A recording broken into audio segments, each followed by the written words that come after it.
Buenas tardes con todos los presentes. Vamos a empezar el ciclo de ponencias. Construyamos un futuro innovando el presente, que va a ser a cargo de dos ex miembros del capítulo ACI, ex estudiantes también de la Universidad Peruana Los Andes. Tenemos a Denis y a Jofre. Buenas tardes, jóvenes.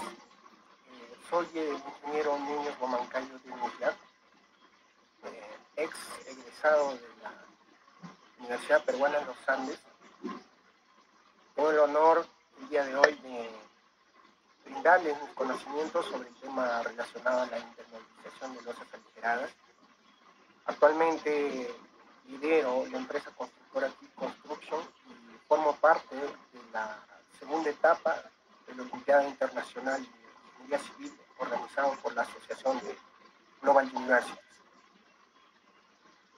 Espero que este tema les sea de su agrado y que compartamos y aprendamos más. De esta forma doy inicio a mi ponencia. ¿Qué es la impermeabilización? La impermeabilización es el proceso de proteger las estructuras ante el paso del agua. ¿Cuál es la finalidad de esta impermeabilización? Es evitar la carbonatación y reducción del pH del concreto, ya que la carbonatación va a afectar el concreto de la estructura y lo que va a producir es que se reduzca la alcalinidad del concreto. Como sabemos, el concreto es un compuesto altamente alcalino y al reducir su pH, lo que vamos a hacer es que se produzca por la humedad la corrosión de su armadura. Y cuando se produzca esto, este elemento estructural no va a cumplir su función principal y van a empezar las fisuras. La impermeabilización es aplicada en la construcción para aumentar la durabilidad y la funcionalidad de las estructuras. ¿Y por qué es importante en las losas aligeradas? Generalmente en nuestra región y en muchas regiones, no solo del país, sino a nivel mundial, las losas de los últimos niveles están expuestas a lluvias, nieves, granizos. Entonces es necesario construir una losa que pueda soportar estas condiciones climáticas sin dañar su diseño estructural y sin reducir su vida útil. De esta forma se va a prevenir las filtraciones, la humedad, se va a mejorar la resistencia estructural de estas losas y se va a prolongar la vida útil de las losas. Todos nosotros diseñamos losas con una vida útil de 30 años. En la actualidad se puede tener métodos de impermeabilización más avanzados que van a incrementar esta vida útil de estas estructuras. ¿Cómo incrementar la impermeabilidad de las losas? Los métodos clásicos para incrementar la impermeabilidad de las losas son el uso de los aditivos en la construcción y la reducción de la relación agua-cemento durante el diseño de mezcla. Si bien es cierto, el uso de aditivos es el más frecuente, pero a la vez es muy costoso, ya que por 0,25 metros cuadrados de una losa se pueden elevar los costos en un aproximado de 200 soles. De igual forma, la reducción del agua-cemento, como sabemos, la porosidad del concreto es aproximadamente el 3%. Acá en la imagen pueden observar, cuando existe una alta relación de agua-cemento, las partículas de cemento son más espaciadas. Por lo tanto, la porosidad va a aumentar y esta va a tener una alta permeabilidad. Va a dejar pasar a través de estos poros el agua. Pero si reducimos la relación agua-cemento, entonces las partículas de cemento estarán más próximas las unas a las otras y obviamente por estos poros no va a poder pasar el agua. Por eso se recomienda reducir la relación agua-cemento para incluso mejorar la rigidez de las estructuras. Pero ¿cuál va a ser las principales desventajas de estos métodos clásicos de impermeabilización de estructuras? Es que aparte de ser muy costoso, no va a mejorar el comportamiento estructural de las estructuras, especialmente de las losas. Y en segundo lugar, que no va a ser amigable con el medio ambiente.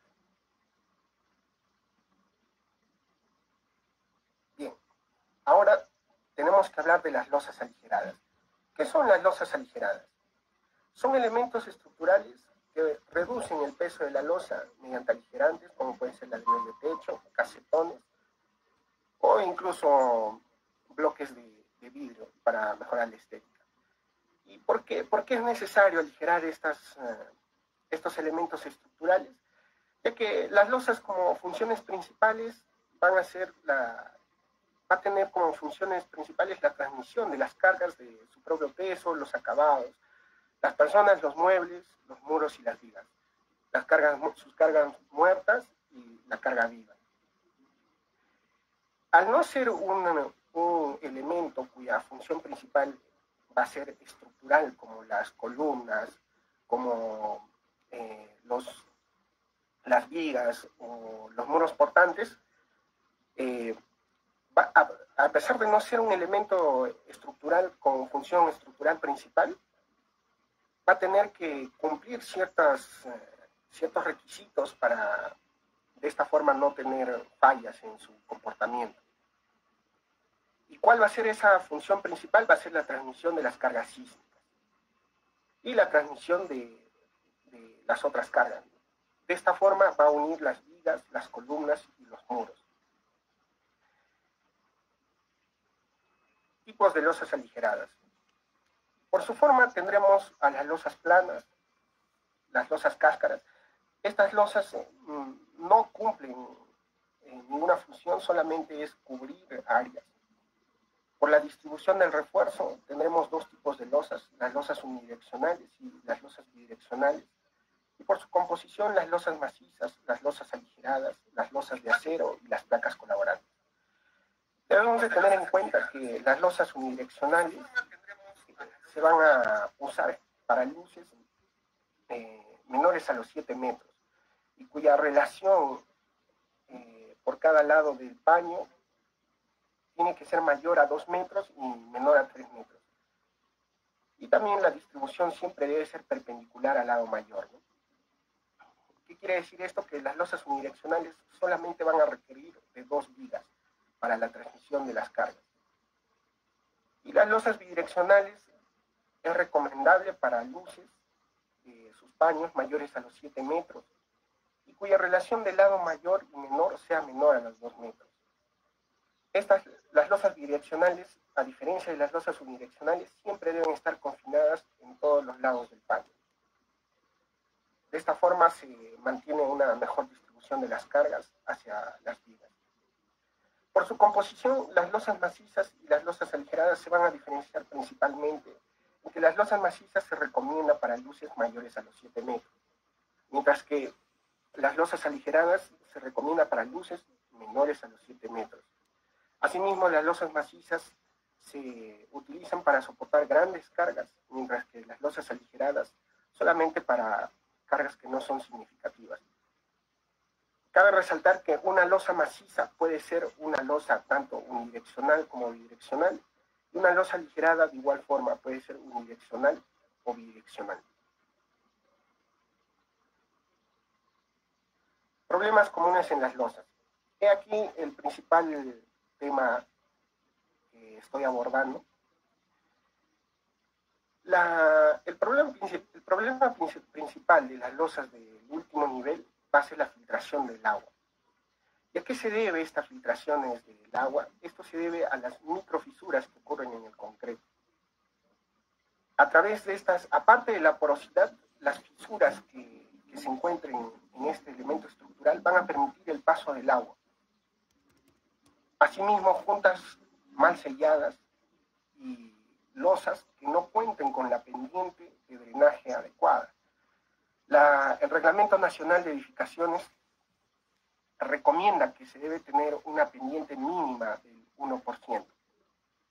Lamentablemente, el principal problema en nuestro país es que más del 90% de las viviendas son construcciones informales y a la par son denominadas construcciones ilegales. ¿Qué quiere decir eso? Que muchas veces no se mantiene el diseño de mezcla para el cual se estableció este elemento estructural. Asimismo, en algunos casos ni siquiera realizan la pendiente mínima según el reglamento. Y todas estas condiciones lo que van a producir son las filtraciones. Una vez que ocurren este tipo de filtraciones en las losas, como mencioné al inicio, la carbonatación del concreto va a reducir la alcalinidad de este compuesto. Al reducir la alcalinidad va a permitir que la humedad pase a través de estas fisuras y va a producir la corrosión de la armadura.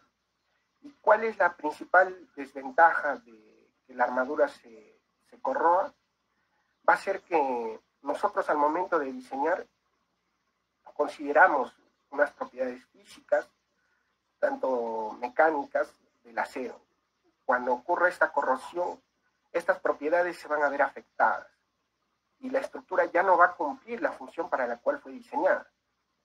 Al no cumplir este diseño, muchas de nuestras construcciones se diseñan en base a la carga última y muy pocas, ya que requiere costos elevados, se diseñan en base a la servicialidad.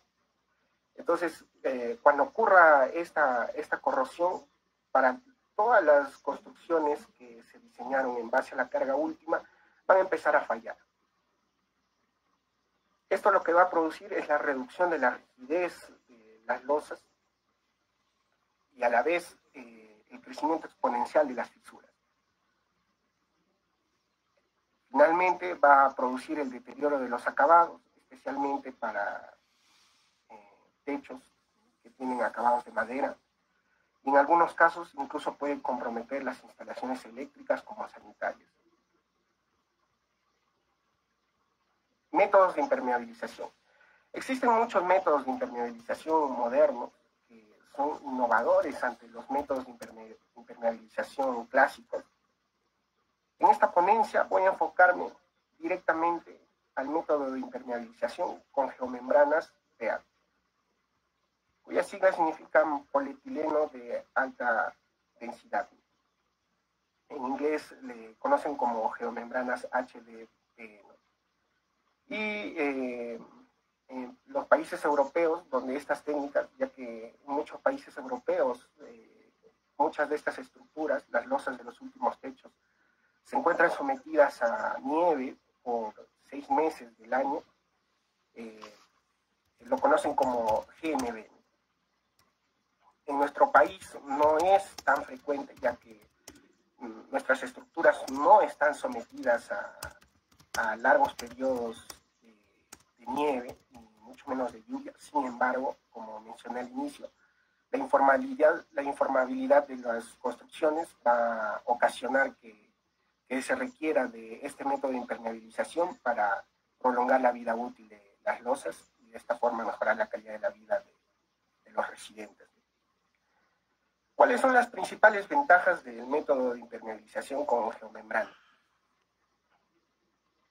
La principal ventaja es que vamos a obtener losas más resistentes, donde la vida útil se puede incrementar hasta los 50 años. Van a ser más flexibles. Estas losas van a incrementar su comportamiento estructural, ya que las geomembranas HDPE pueden incrementar su tamaño 90 veces antes de romperse y 3 veces antes de llegar a su límite de fluencia. Este dato es muy importante, ya que en su estado elástico no muchos compuestos pueden tener estas características. Al mismo tiempo va a ser más fácil de soldar, ya que este material es muy moldeable ante el calor, y esto va a permitir que se instale de mejor manera y con menos mantenimiento. Para el uso de este método de impermeabilización en nuestro país, se requiere de un trabajo de investigación. Y se hicieron trabajos de investigación relacionados a este método de impermeabilización, teniendo en cuenta principalmente el rendimiento de los trabajadores para colocar este compuesto. Asimismo, se evaluaron los costos, ya que no se puede implantar un método de impermeabilización que no esté al alcance de la realidad económica de nuestro país. Otra de las ventajas es que las geomembranas PEAT van a ser más resistentes a los químicos, tanto a los ácidos como a los alcalinos. Es por ello que su construcción en las losas es muy amigable, ya que el concreto, al ser un elemento muy alcalino, no se va a ver afectado por esta geomembrana y viceversa. Tiene menos conductividad eléctrica y al calor. Esto es otra de las ventajas principales de este compuesto, la geomembrana GMB, ya que, como sabemos, el calor es muy peligroso para el concreto, ya que va a permitir fisuras por contracción y retracción, ¿no? Entonces, al aislar el calor de estas losas, va a tener un mejor comportamiento estructural. Asimismo, son menos costosos y son aislantes acústicos y son ecológicos. ¿Por qué se dice que estos elementos, como las geomembranas, son ecológicos, amigables con el medio ambiente? Ya que muchas de estas membranas lo hacen de materiales reciclados del caucho. La resina se puede obtener de manera artificial como de manera natural, y existen muchos objetos derivados de este material, como son las llantas, los cueros, los zapatos, etc. Entonces, esta geomembrana se obtiene de la reutilización de esos objetos. Procedimientos. Como todo proceso constructivo, se debe empezar con el diseño estructural. El diseño estructural va a requerir de diferentes métodos. El Reglamento Nacional de Edificaciones, a través de la norma técnica de edificaciones E060 de concreto armado, y la norma técnica de edificación E020 de cargas, recomienda el método de coeficientes ASI para el diseño estructural de las losas.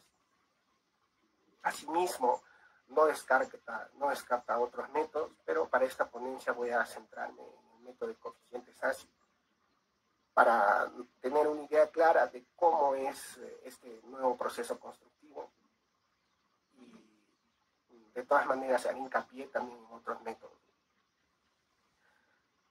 Primero, se calcula el espesor de la losa, el ancho efectivo, el ancho de fluencia de las viguetas. Como sabemos, las losas son un conjunto de viguetas las losas aligeradas unidireccionales.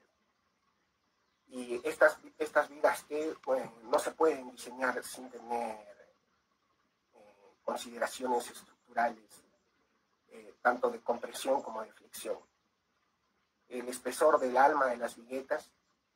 ¿Por qué es tan importante el espesor del alma de las vigas T? El cálculo de metrados de cargas, el cálculo de la carga última de diseño. Según la norma, para alcanzar la carga última es necesario ver la combinación más desfavorable de esta estructura para que de esta forma tenga mayor resistencia. El cálculo de diagrama de momento flector y diagrama de fuerza cortante, que se puede hacer de forma manual con calculadoras, incluso con softwares, o el método del coeficiente ASI, que me centro en esta ponencia. El cálculo de los momentos últimos negativos para los aceros negativos, los cálculos de los momentos últimos positivos para los aceros que van a estar en la base, el cálculo del peralte efectivo. ¿Por qué va a ser importante un peralte efectivo que cumpla con las condiciones de diseño, pero que no aumente el costo de los elementos estructurales? El cálculo de las áreas de los aceros. Estos tienen que ser según los aceros comerciales. El cálculo del acero de temperatura, la malla electrosolada para evitar las fisuras por retracción. El cálculo del número de barras, cuál va a ser la distribución de estos aceros de la malla electrosolada. Muy bien, empezamos. El método de coeficientes es así. Lo que están observando en la figura es el plano de una losa común en las viviendas de nuestro país. Se recomienda que estas sean menores a los 7 metros y que la distribución de las vigas T sea siempre perpendicular al lado mayor. Acá se observa una luz de 4 metros y de 4.4 como luz mayor, y en base a esto haremos la disposición la mejor disposición para nuestras losas. Empezamos con el cálculo del espesor de la losa. Para realizar el cálculo del espesor de la losa tenemos que tener en cuenta que la luz libre en relación con el Reglamento Nacional de Edificaciones recomienda que esta debe ser la 21ª parte, ¿no?, de la luz libre, ¿no? Y a la vez esta debe de cumplir con la luz libre mínima y la luz libre máxima que se puede permitir para calcular la altura o el espesor de la losa, ¿no? Asimismo, esta altura no debe ser desproporcional a la del piso, ya que si se incrementa demasiado la inercia de las losas, estas pueden fallar, ¿no? Seguidamente se realiza el cálculo del ancho efectivo o ancho de fluencia de las viguetas. Este cálculo va a ser importante. Como observan acá en la figura, la distribución entre viga T y viga T va a ser el ancho de fluencia. Esto va a ser importante para realizar el cálculo de los momentos, ya que muchos de nosotros durante nuestra vida universitaria diseñábamos en base a la carga distribuida. Gracias a este ancho efectivo obtenemos una carga distribuida y de esta forma facilita los cálculos en base a vigas con cargas distribuidas. Asimismo, cabe resaltar que para el diseño de estas vigas siempre se toma en cuenta un apoyo simple fijo y un apoyo simple móvil para que sean isostáticas y favorezcan el cálculo. Sin embargo, para el cálculo de los aceros es importante tener su configuración tal y como se presenta en la estructura. Eso lo estaré detallando más adelante. Paso 3. Cálculo del espesor del alma de las viguetas. El espesor va a ser el ancho efectivo menos el largo del ladrillo. En este caso, en este tipo de vigas se considera un espesor del alma de 10 centímetros. Este espesor es frecuente para construcciones en nuestro país y la pregunta es ¿por qué? Es frecuente este cálculo, ya que si ustedes analizan con la distribución, con el largo de los ladrillos, casi siempre se tiene un ancho efectivo de 40 centímetros. Acá, como se observa en la figura, estos son los momentos que va a estar sometido nuestras vigas para el diseño de las losas en sus extremos. ¿Para qué sirve esto? Esto va a permitir que el eje neutro de las vigas T siempre traten de encontrarse dentro del área compresión de la viga. Porque ¿qué pasaría si es que el eje neutro se encuentra debajo de la capa compresión de la viga T? Entonces el momento de inercia se reduce. Y como sabemos todos, las deflexiones dependen del momento de inercia y el módulo de elasticidad de las estructuras.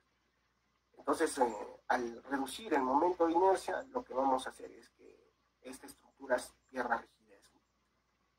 Es por ello que es necesario que este ancho no sea mayor y que todo lo contrario tenga mayor área de acero. Seguidamente se procede con el cálculo del metrado de cargas. Para el metrado de cargas se toma en cuenta la carga muerta y la carga viva, como dije anteriormente. La carga muerta va a depender exclusivamente del peso de las vigas T que conforman las losas, el peso del acabado y el peso de tabiquería. Todo esto en base a la norma técnica de edificación E020. Asimismo, la carga viva, según esta norma, también va a depender de acuerdo a la utilidad para la cual se va a diseñar este elemento estructural. Una vez obtenidas estas cargas, según el reglamento, a lo que se procede es a multiplicarlo por el ancho efectivo. ¿Para qué? Para obtener una carga distribuida, ¿no? Como se observa acá en la diapositiva, obtenemos una carga distribuida y esta carga lo podemos representar en el plano XY y de esta forma realizar de mejor manera los cálculos. Como siguiente paso, se hace el cálculo de la carga última de diseño. Existen diferentes configuraciones para el cálculo de la carga última. Sin embargo, se recomienda usar la peor configuración, ya que esto va a dar un porcentaje de seguridad, un porcentaje residual mayor, ¿no? De esta forma se obtienen estructuras más rígidas y que cumplan su función principal. Como siguiente paso, realizamos el cálculo del diagrama de momento flector y el diagrama de fuerza cortante. Como dije anteriormente, este cálculo se puede hacer manualmente con una calculadora con los métodos de la física que ya conocemos. Se puede realizar utilizando softwares o se puede hacer con el método de coeficientes ASI. ¿Qué es el método de coeficientes ASI? Es un método de diseño para losas aligeradas en base al número de luces libres que dispone esta losa. Para la disposición inicial que les mostré de una losa común para viviendas en nuestro país, se consideró 2 luces. Estos coeficientes van a ser muy importantes para que en base a estos coeficientes calculemos los momentos. Esta representación de los coeficientes se interpreta como se ve acá en la imagen. Se observa acá una losa cuya luz corresponde a los 4 metros y la luz mayor a los 4,4 metros. Y como pueden observar aquí, la distribución de las vigas T siempre va a ser perpendicular hacia el lado mayor. Los momentos negativos van a corresponder a los aceros en la parte superior y los momentos positivos a los aceros en la parte inferior. ¿Por qué es importante esta gráfica? Ya que de esta forma podemos identificar hasta dónde es necesario los aceros negativos y los aceros positivos. Este es un error muy común que se realiza en las construcciones informales, ya que tienden a colocar tanto los aceros superiores como inferiores en todo lo largo de las viguetas. Y esto es perjudicial en el costo de la edificación, ya que va a implementar, se va a gastar en vano en acero que lo que se debería. Pero ahora que ya se está mostrando cuál es la correcta disposición de estos aceros, es muy importante que ustedes apliquen estos nuevos conocimientos y no cometan el error de colocar acero negativo en la luz central de las vigas T, y tampoco colocar acero positivo en los extremos de los paños de las vigas T al momento de construir losas. Como siguiente paso, realizamos el cálculo de los momentos últimos negativos. Para calcular estos momentos últimos, vamos a tener en cuenta los coeficientes ASI que mencioné anteriormente, la carga última y la luz libre de cada uno de los lados de la losa.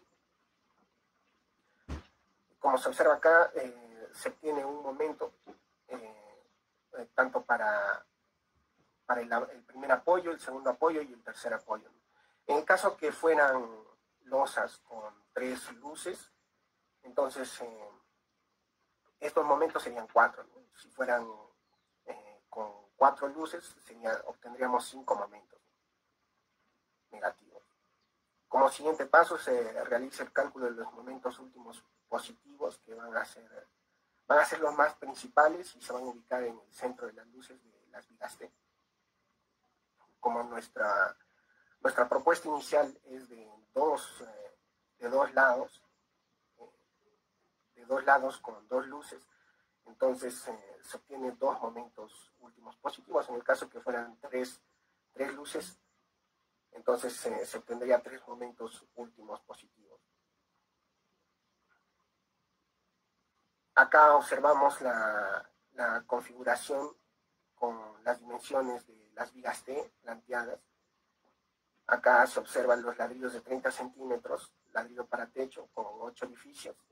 Es la medida convencional y en base a esto, por eso les dije al inicio que el ancho del alma de las vigas T es casi siempre 10 centímetros, pero para el diseño de estructuras donde requiera mayor cálculo, como grandes edificios, va a ser necesario realizar el cálculo en base a los datos en base a las fórmulas que les mostré, para calcular que este espesor del alma cumpla con el ancho efectivo de las vigas T, ya que si se amplía en demasiada cantidad el espesor del alma de las vigas T, lo que vamos a hacer es reducir el eje neutro. Y si reducimos el eje neutro debajo de la capa de compresión de la viga T, lo que vamos a reducir es el momento de inercia. Y es así que por más que cumpla todas estas condiciones de diseño estructural para nuestras losas, van a producir fisuras por un mal cálculo estructural. Muchos de estos conocimientos, incluso los mismos ingenieros estructurales desconocen, ya que para el diseño de losas en viviendas se utiliza casi lo clásico y lo común, ¿no? Entonces no se centran en realizar este cálculo, que es muy importante. Asimismo, obtenemos un espesor del ala, o también llamado brida, de 5 centímetros, y la pregunta aquí es, ¿por qué 5 centímetros? Esto es recomendación del Reglamento Nacional, el Reglamento de Edificación Europeo, que propone usar un espesor de la brida de 5 centímetros. ¿Para qué? Justamente para que la relación entre el espesor del alma y de la brida cumpla con ubicar el eje neutro, un eje neutro que se encuentre dentro del área de compresión de las losas. Se puede incrementar, sí, pero se puede obtener estructuras incluso más rígidas, pero el costo se va a incrementar excesivamente. Estos 5 centímetros está recomendado en base al mejor comportamiento económico. Posteriormente voy a especificar más sobre el costo de este proceso constructivo. Siguiente paso, tenemos el cálculo del peralte efectivo. Esto es importante en base al recubrimiento y para determinar el cálculo de las áreas de los aceros.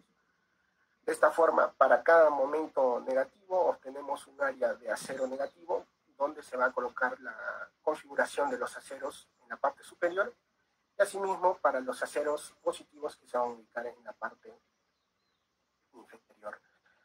Este cálculo de los aceros depende exclusivamente de la resistencia a la compresión del concreto.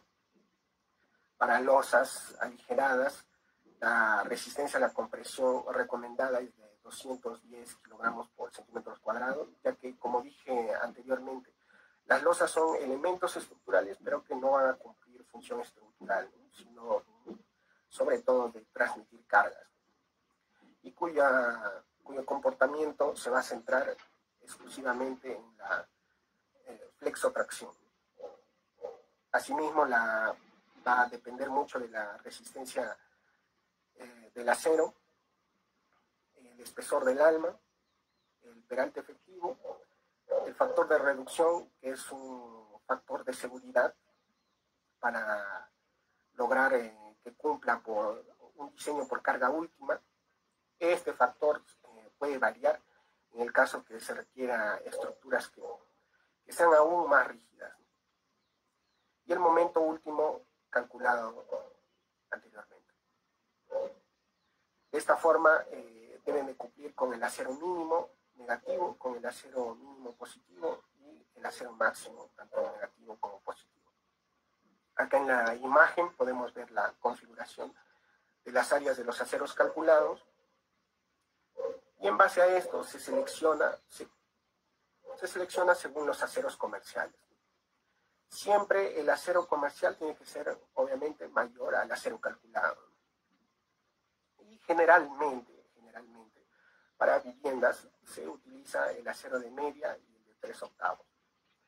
3 octavos para los bordes finales de la losa, y para luces continuas de las losas, el de media. Y el acero en el que yo hice hincapié, que va a ser el acero positivo, que es el acero que va a cumplir mayor función, que va a ser la parte central de las losas, ¿no? que va a ser de media. Como siguiente paso, se realiza el cálculo del acero de temperatura. Este acero va a ser muy importante para evitar las fisuras por retracción. El cálculo del número de barras, cuántas barras por cada metro se va a usar de esta malla electrosolada, y el cálculo del espaciamiento entre las barras. Muy bien, seguidamente realizamos el costo de este proceso constructivo, incluido la geomembrana para impermeabilizar las losas. Como primer paso, realizamos el metrado de la partida correspondiente a la losa aligerada. Esto se toma en cuenta en base a las subpartidas de las losas aligeradas, incluida la subpartida de la geomembrana. En este caso se tuvo una disposición de 0.25 metros cuadrados de una losa para fines didácticos y prácticos y de mejor comprensión. De igual forma, el metrado de acero. Paralelamente se realiza el análisis de precios unitarios de cada subpartida del concreto. El análisis de precios unitarios del encofrado y desencofrado. Al ser un nuevo proceso constructivo en nuestro país, ya que no es habitual realizarlo en nuestra región y mucho menos en nuestro país, es necesario evaluar el rendimiento de cada subpartida. Sin embargo, para las subpartidas ya conocidas, este rendimiento ya es establecido. Donde nos vamos a enfocar más es en la subpartida de la geomembrana, donde es necesario observar cómo los trabajadores realizan la instalación de esta geomembrana para poder calcular cuánto va a ser el costo real de este nuevo proceso constructivo. Sin embargo, acá pueden observar la subpartida del concreto con la descripción del recurso, la mano de obra, los materiales y los equipos, y el precio en base a la revista de costo.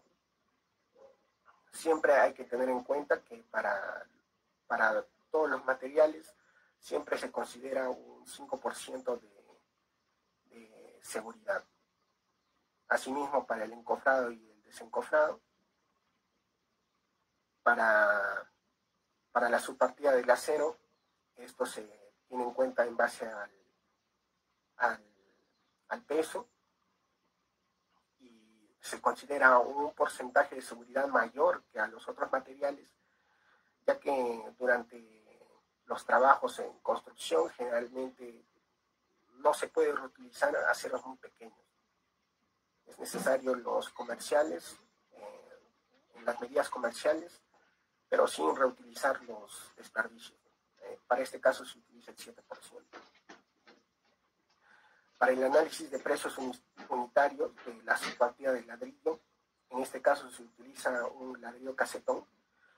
También se puede utilizar el ladrillo de techo convencional de 8 huecos, como lo mencioné antes, pero al ser estas losas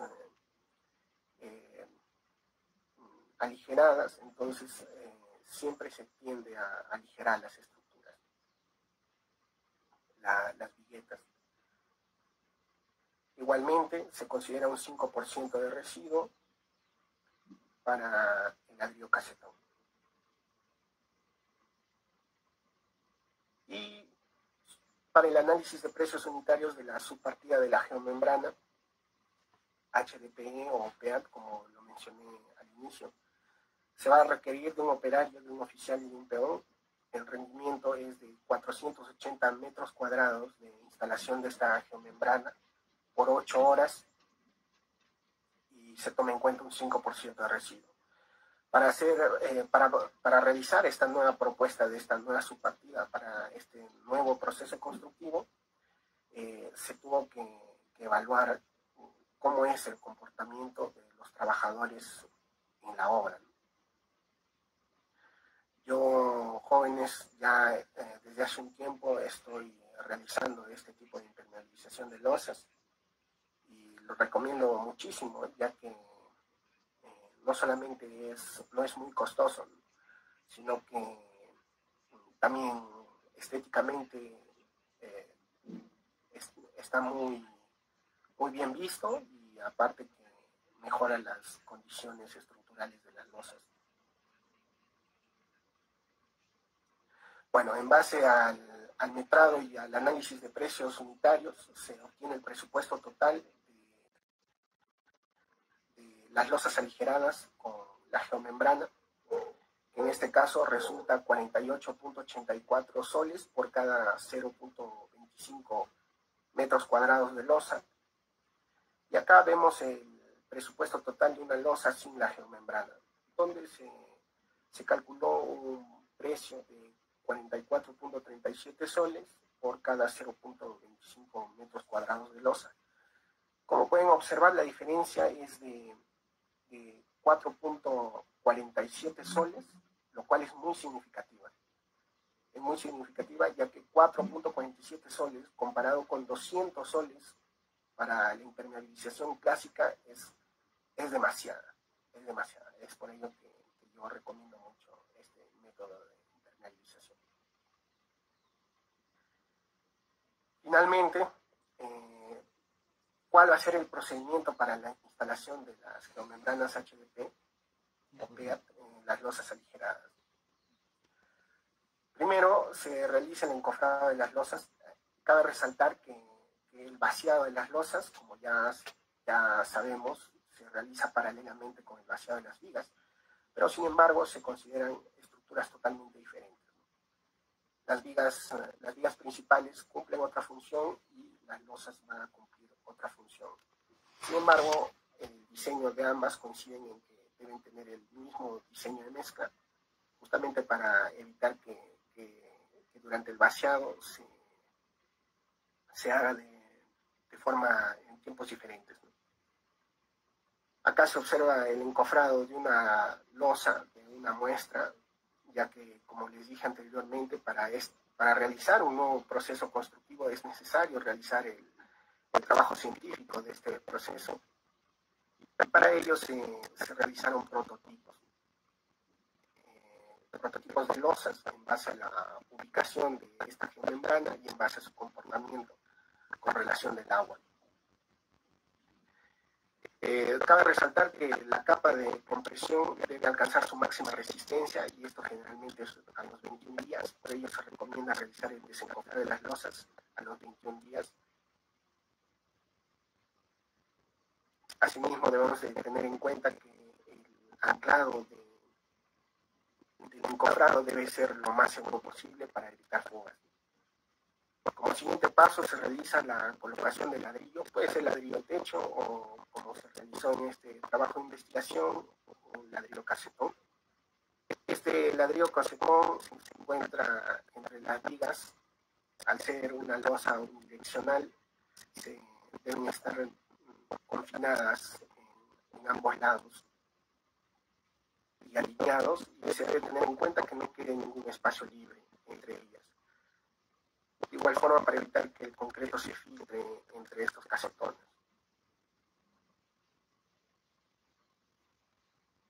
Una vez colocado el ladrillo, se realiza la colocación del acero de temperatura, tanto como el acero negativo y el acero positivo. Este acero de la armadura de las viguetas, como se realizaron los cálculos, son de media pulgada para los aceros negativos que se encuentren en lados continuos, en la parte inferior de las viguetas, y de 3/8 en los bordes finales, y de cuarta para la malla retrosolada con un espaciado de 25 centímetros, ¿no? Como se observa acá en la figura. Como siguiente paso se realiza el vaciado del concreto. Este vaciado se debe tener en cuenta en base a los ensayos que ya sabemos, como es el asentamiento del concreto. También es necesario sacar unas muestras para saber que este concreto cumple con su resistencia. Debemos de tener en cuenta que a partir de las 8 a 12 horas recién se realiza el curado. ¿Por qué no podemos realizar el curado de las losas inmediatamente después del vaciado o antes de las 8 horas?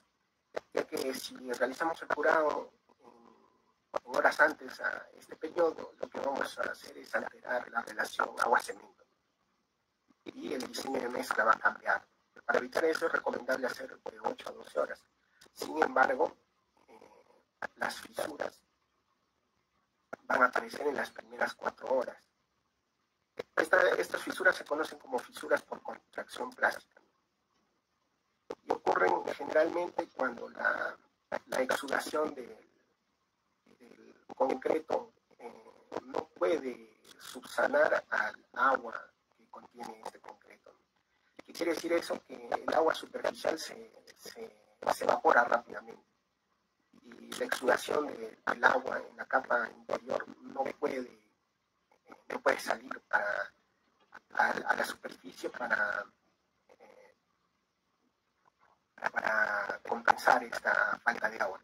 Entonces se empiezan a formar unas pequeñas fisuras. Pero ¿cuál es la solución ante este tipo de fisuras? Es el frotachado inmediato. Se coge un pedazo de madera y se realiza el frotachado. Muchas construcciones informales desconocen de esto e incluso inician el curado al día siguiente. Y es por eso que se presentan las fisuras tempranas en el concreto. Como dije al inicio de mi exposición, esto va a ocasionar el filtrado del agua y va a dañar el comportamiento estructural y van a incrementarse las fisuras de manera exponencial. Se tienen que mantener húmedas por los 14 días. Es por eso que la instalación de la geomembrana es recomendable a partir del día 15. El encofrado se debe retirar después de los 21 días del vaciado. Seguidamente se realiza la colocación de la geomembrana HDPE a partir de los 14 días. Se recomienda los 15 días. Para resaltar que para la colocación de esta geomembrana no es necesario el uso de pegamento. Solamente se requiere de tener una superficie totalmente lisa y sin impurezas. En algunos casos se puede adicionar un pegamento, pero en capas de espesor mínimas, ya que si existe algún tipo de vacío, este puede ser perjudicial para los problemas de filtración. Una vez finalizado la colocación de la geomembrana, recién se realiza la colocación del contrapiso en una capa de una tonelada. Acá podemos observar cómo se coloca el contrapiso en estas losas. Este contrapiso va a tener la función principal de generar la pendiente mínima según el Reglamento Nacional de Edificaciones, que es el 1%. Esta es otra carencia que se observa en las construcciones informales, ya que no lo realizan. entonces el agua de lluvia se empoza y los estudios afirman que por la porosidad normal del concreto puede pasar 25 mililitros en 3 meses. Y esto, imagínense que existan muchos embosamientos de agua en las losas y generalmente no hay personas en los lechos que puedan observar esta agua embosada. Entonces en un año van a generarse demasiadas fisuras y cada vez va a incrementarse la filtración. La finalidad de esto es para obtener la pendiente del sumidero, como lo acabo de mencionar. Asimismo, esto puede ser reemplazado por otros tipos de acabados, como pueden ser celostas, entre otros. Finalmente, tenemos a las losas altamente impermeables. En el gráfico de la izquierda se puede observar la posición de la membrana, donde pasados los 3 meses, solamente atraviesa el concreto pobre del piso. Y el concreto pobre no cumple su función estructural, dando al concreto de ser reemplazado durante el mantenimiento de la estructura. Entonces, puede comprometer las sociedades en caso de que el agua logre penetrar a la capa de compresión de manera más sustancial llegada hasta la capa de calefacción de las losas. Quiero finalizar señalándoles agradecer a todos ustedes por su atención, asimismo agradecer a la Parlamentar Congress Institute, así capitalmente muy de acuerdo en esta invitación. Es un honor para mí contribuir con el aprendizaje y el desarrollo de la tecnología de la construcción. Acá puedo tener toda mi imaginación. Si desean realizar este proceso constructivo o para consultas.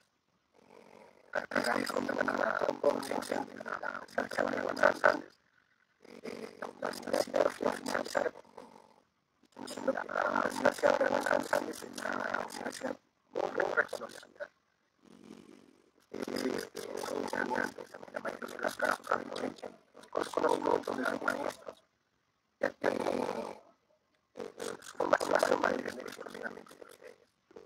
Sin más que decir, muchísimas gracias.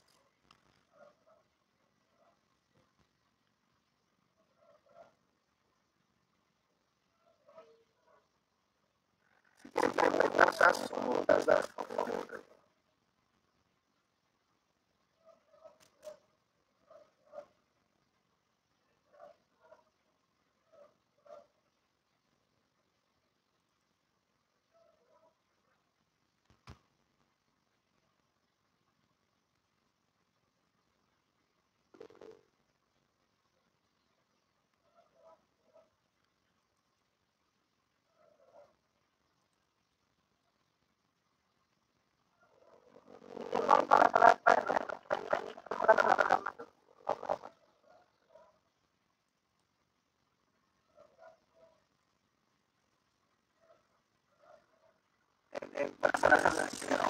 ¿Podría hacer una pregunta?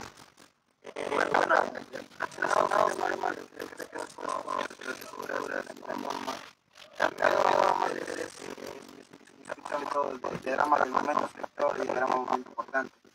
Quisiera saber más o menos a qué consta actúa el diagrama del momento flector y el diagrama del momento importante con la norma así, ante escritura así, y digamos que no refiere para la norma es para hacer un taller de diseño simultáneo.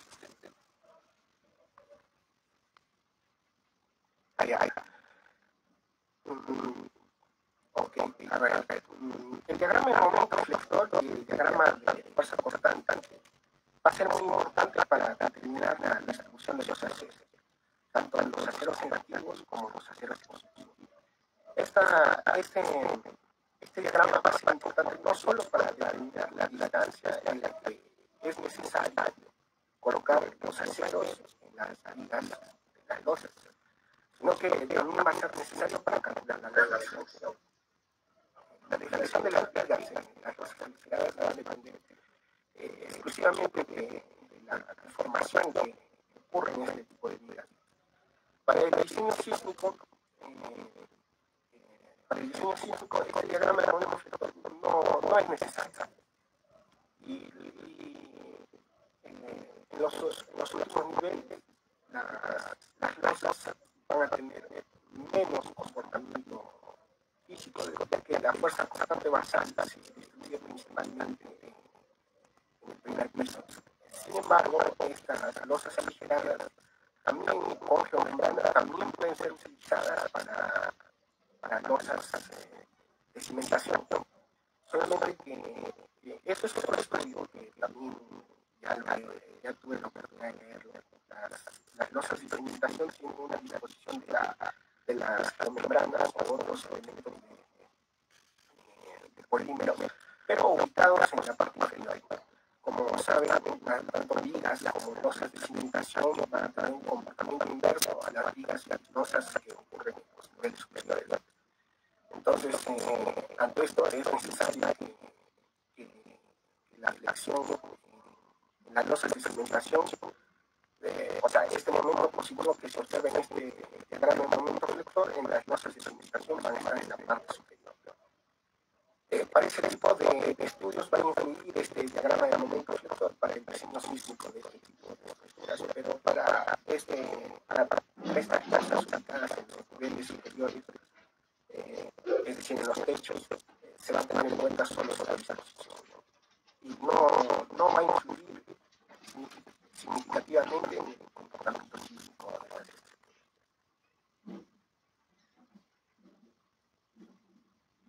Muchas gracias, ingeniero.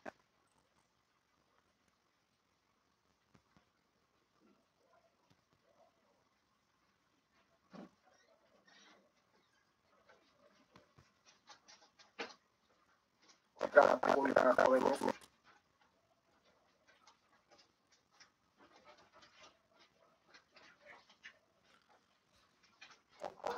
Solamente tenemos una pregunta de Neito que escucha.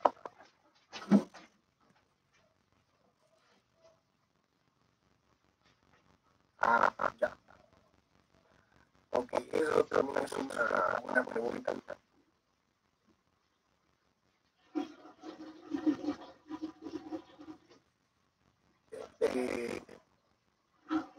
Como se sabe, podemos realizar construcciones con losas unidireccionales o losas bidireccionales.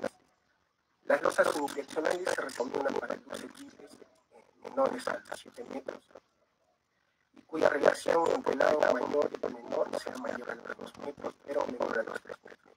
Esta relación menor a los 3 metros debe cumplir para todos los tipos de losas, ya que en el caso que esta relación sea mucho mayor, se recomienda la construcción de una columna en el centro del pilar de estas losas, ya que al aumentar esta relación se obtienen losas rectangulares de luces largas, y al obtener este tipo de losas, para cumplir los requerimientos estructurales va a ser necesario incrementar el peralte de las vigas de las losas.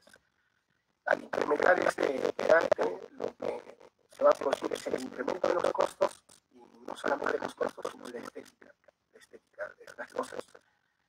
No podemos realizar losas con 30 centímetros de espesor, consideran estéticamente mal vistas. De igual forma, estas losas unidireccionales se recomiendan no solamente para losas macizas, sino también para losas aligeradas. Sin embargo, es más vistas en las losas aligeradas.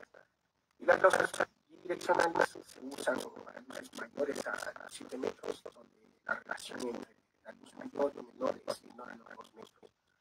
Estas losas direccionales siempre deben estar confinadas entre las vigas. Mientras que para el primero no es necesario el confinamiento, ya que las cargas solamente van a distribuirse hacia el lado mayor, hacia ambos lados opuestos de las losas. Mientras que en las direccionales estas cargas sí se van a distribuir necesariamente hacia las 4 lados del paño de la losa. Por eso su confinamiento, el vaciado, tanto de las losas como vigas, deben ser conjuntas. Y las losas macizas que se utilizan para grandes cargas, ya que como mencioné anteriormente, la disposición de las vigas con el espesor de 5 centímetros de brida y un ancho del arma de 10 centímetros, es justamente para mantener que el eje neutro se encuentre en la capa de compresión de las vigas T, pero también para mantener un momento de inercia adecuado a las cargas. Mientras que las losas aligeradas es recomendable para luces menores a 7 metros y para soportar pequeñas cargas. Nuevamente hago hincapié que las losas macizas pueden ser tanto unidireccionales o bidireccionales y las losas aligeradas unidireccionales y bidireccionales.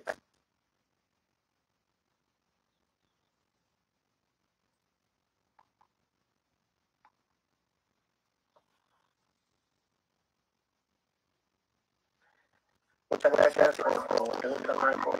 Otra pregunta. Creo que todo está claro, ingeniero. Fue muy explícito y se estudió mucho, ¿no?, en el tema de losas aligeradas, su impermeabilización. Muchísimas gracias, Henry. Es para mí un placer contribuir con el American Concrete Institute del capítulo UCLA. En algún momento yo llegué a formar parte de la CIUCLA y solamente desearles muchos éxitos jóvenes, sigan adelante, siempre aprovechen de la sabiduría de sus docentes y ustedes se forman, ustedes son los únicos que van a formarse profesionalmente. No quedo más que decir, paso a retirarme. Hasta una próxima. Gracias, ingeniero Denis. También esperamos tenerle en otra oportunidad, ¿no?, compartiendo sus conocimientos y sus saberes, ¿no?, que nos ayudan en la construcción, nosotros que estamos en camino también para poder ser ingenieros. Y como dices, ¿no?, has pertenecido al capítulo ACI y esta es una familia, una comunidad que esperamos que siga creciendo, ¿no?, y aportando los conocimientos cada vez más. Gracias, ingeniero Denis. Con mucho gusto.